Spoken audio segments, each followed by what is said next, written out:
A very warm welcome to all the aspirant of library and information science. सभी विद्यार्थियों का स्वागत है जो भी लाइब्रेरी साइंस से BLS CLS MLS कर रहे हैं, कर चुके हैं, या आप में से कई सारे स्टूडेंट हैं जो कॉम्पिटिटिव एग्जाम की तैयारी कर रहे हैं। तो स्टूडेंट, आप सभी से रिक्वेस्ट है, अगर आप चैनल पर नए हैं तो चैनल को सब्सक्राइब कर लें, वीडियो को लाइक कर दें और अपने दोस्तों में भी शेयर कर दें ताकि उन तक भी लेक्चर का जो नोटिफिकेशन है वो पहुँच सके। तो आज का जो लेक्चर है इसमें हम कवर करने वाले हैं UNESCO science and technology policy programme. इससे पहले हमने एक और लेक्चर डाल दिया है जो कि यूनिट 8 से है और ये पार्ट है MLII 101 ब्लॉक 2 का। तो चलिए स्टार्ट करते हैं।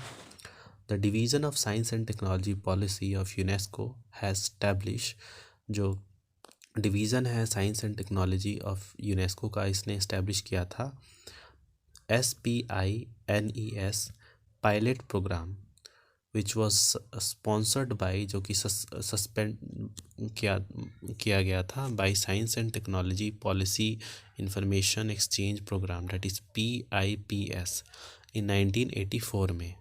It was establish to facilitate exchange at the national and international level, ताकि एक्सचेंज हो पाए नेशनल और इंटरनेशनल लेवल का। The document and factual data, जो डॉक्यूमेंट है, जो फैक्चुअल डेटा है, जो डायरेक्ट ब्रिंगिंग है formulation of monetary and national technology, जो PIPS है programme, was contributed to the development of compatible information services, ताकि डेवलपमेंट हो सके कॉम्पेटिबल इंफॉर्मेशन सर्विसेज का, जो कि डील करता है साइंस एंड टेक्नोलॉजी से इन यूनेस्को मेंबर कंट्री। अब प्रोग्राम की बात करें यहाँ पे, this programme is now refers as the UNESCO science and technology policy programme. अब इसको ये बोला जाता है and is a part of UNESCO thematic Asia national science and under this is a science policy. अब यहाँ पे देखिए, as per the requirement of UNESCO member state and the recommendation of the World Conference on Science held in Budapest in 1990, the जो UNESCO division है science and technology analysis policy का, वो assign किया गया था एक रिस्पॉन्सिबिलिटी, जैसे contributed to the advancement of science या promote a new contact between science and society. तो इस तरीके से चीज़ों को ये प्रमोट करता है। UNESCO also provide guidance with regard to science policy in member state, ये अपने मेंबर स्टेट को एक गाइडेंस प्रोवाइड करता है साइंस पॉलिसी में।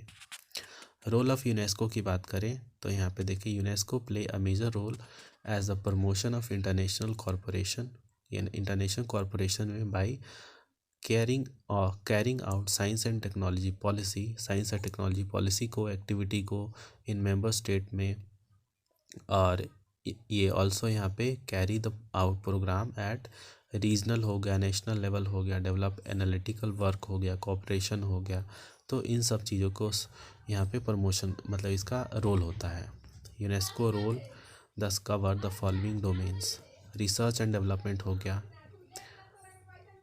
Evolving policy guideline, encouraging capacity building हो गया, प्रोडक्ट प्रोस्पेक्टिव थिंकिंग हो गया, डेवलपिंग साइंटिफिक टेम्पर में। तो ये सारी चीज़ों को कवर करता है। नेक्स्ट जो टॉपिक है ये है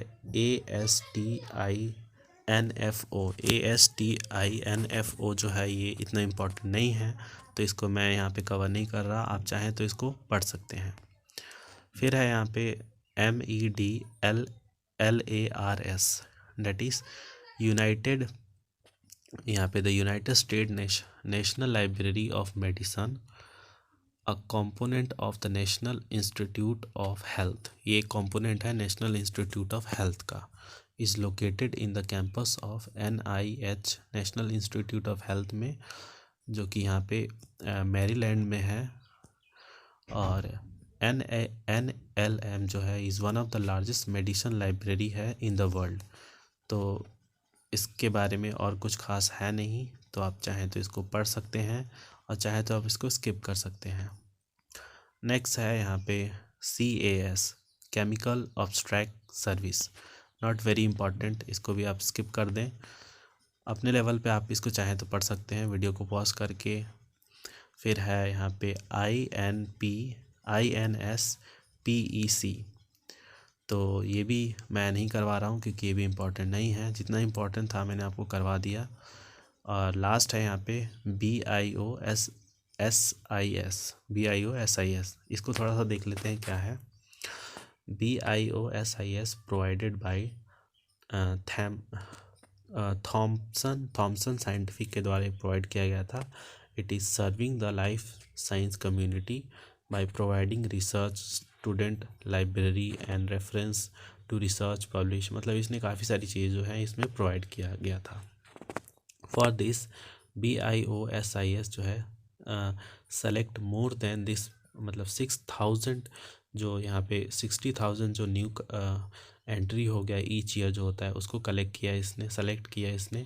फिर based on the collected information जो BIOS है वो प्रोवाइड करता था फ्लेक्सिबल इंफॉर्मेशन सर्विसेज, जो इंक्लूड करता है डेटाबेस हो गया, कस्टमाइज इंफॉर्मेशन हो गया, प्रोडक्ट ऑफ लाइफ साइंस हो गया, कम्युनिटी ग्लोबल, इन सब चीज़ों से related. This benefit the user community, इसने बेनिफिट किया यूज़र कम्युनिटी को जिनको मतलब रिक्वायर था life science information quickly from efficiently and efficiently. BIOSIS database are the most complex, जो कॉम्प्लेक्ट है कंप्लीट जो सोर्स है इंफॉर्मेशन का, ये यहाँ पे प्रोवाइड करता है।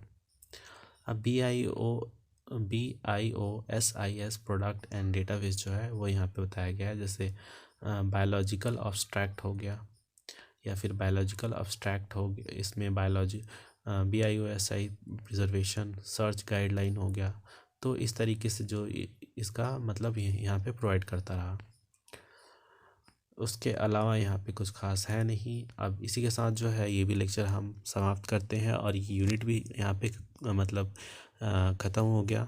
तो मिलते हैं आप सभी से 9th यूनिट पे, तब तक के लिए धन्यवाद।